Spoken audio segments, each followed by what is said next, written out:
Jadi untuk video kali ni aku nak bersembang mengenai 6 pemain import Indonesia yang paling berjaya kat Liga Malaysia. Jadi siapa pemain-pemain tersebut?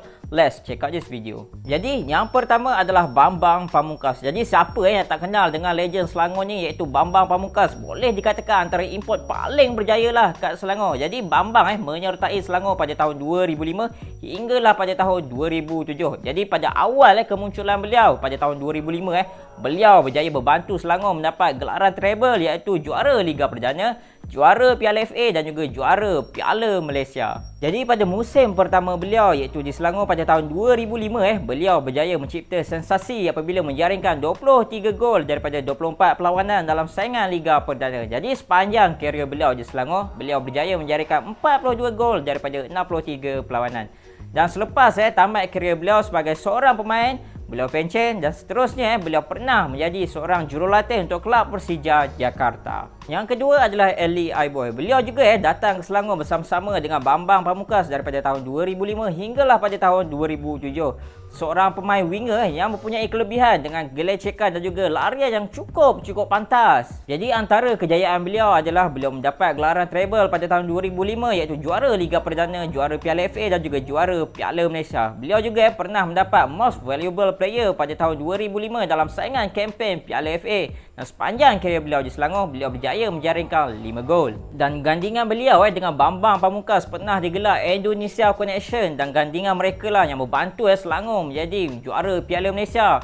Eli Aiboy ni tukang assist dan juga Bambang Pamungkas tukang skor. Dan satu fakta untuk pengetahuan korang, sebenarnya kehadiran Eli Aiboy ni didatangi oleh Presiden FN sekarang, iaitu Datuk Hamidin. Yang ketiga adalah Andik Vermansyah, seorang lagi pemain import Indonesia yang berjaya di Selangor. Jadi Andik telah menyertai pasukan Selangor daripada tahun 2014 hinggalah pada tahun 2017, menjaringkan 11 gol daripada 67 penampilan di Selangor. Beliau berjaya mendapat gelaran juara Piala Malaysia pada tahun 2015.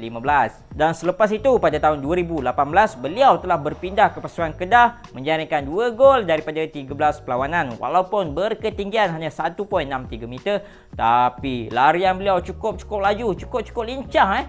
Orang panggil kecil-kecil cili padi. Dan sekarang usia beliau telah menjangkau 31 tahun dan masih bermain untuk kelab Bayangkara FC di Indonesia. Yang keempat adalah David Lely. David Lely ni bukanlah sepopular seperti rakan-rakan beliau, namun beliau juga mempunyai kejayaan, reputasi sendiri di Liga Malaysia. Jadi beliau telah berpindah ke kelab Velcra pada tahun 2018 yang ketika itu bermain di saingan Liga Perdana. Dan ketika itu beliau berjaya membantu Velcra menjadi naib juara Liga Perdana dan bermain hampir 20 game dan menjaringkan 5 gol. Dan seterusnya membawa pasukan Velcra United naik ke saingan Liga Super pada tahun 2019.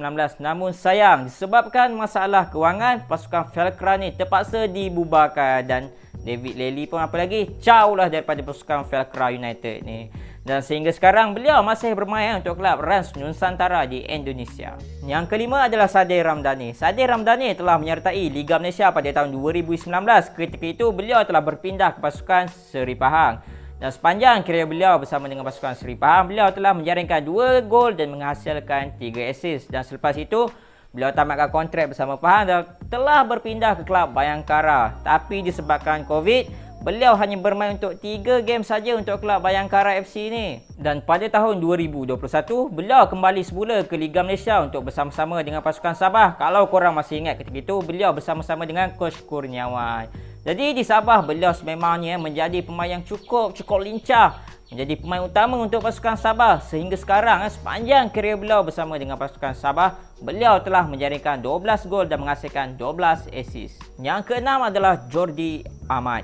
Jadi Jordi Amat walaupun baru saja dengan pasukan JDT, namun beliau sudah pun mengecapi beberapa piala dengan pasukan JDT seperti Piala FA dan juga Piala Subangsih.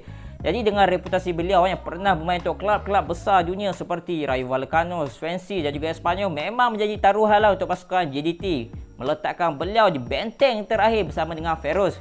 Dan hasilnya kalau korang tengoklah season ni, memang kekantalan Jordi Amat juga Feroz sukar ditandingi oleh pihak lawan dan hasilnya JDT baru saja 1 bolos. Dan aku percaya Jordi Amat ni bakal mengecapi, terus menerus mengecapi beberapa piala untuk pasukan JDT dan juga kejayaan yang banyaklah nanti. Jadi sebenarnya ada lagi import-import Indonesia yang masih berjaya, tapi taklah seberjaya seperti 6 pemain tersebut. Mereka masih bermain baik untuk kelab masing-masing seperti Ruji Utomo, Hamka Hamzah, Ivan Dimas dan juga Patrick Van Gaal. Jadi kalau korang rasa ada lagi import-import Indonesia yang masih berjaya, yang memang berjaya bermain di Liga Malaysia ni yang aku tak sebut, korang boleh komen kat bawah ni. Alright, jadi itu sajalah video aku untuk kali ni. Semoga video ni bermanfaat untuk korang semua. Aku Lan, Assalamualaikum.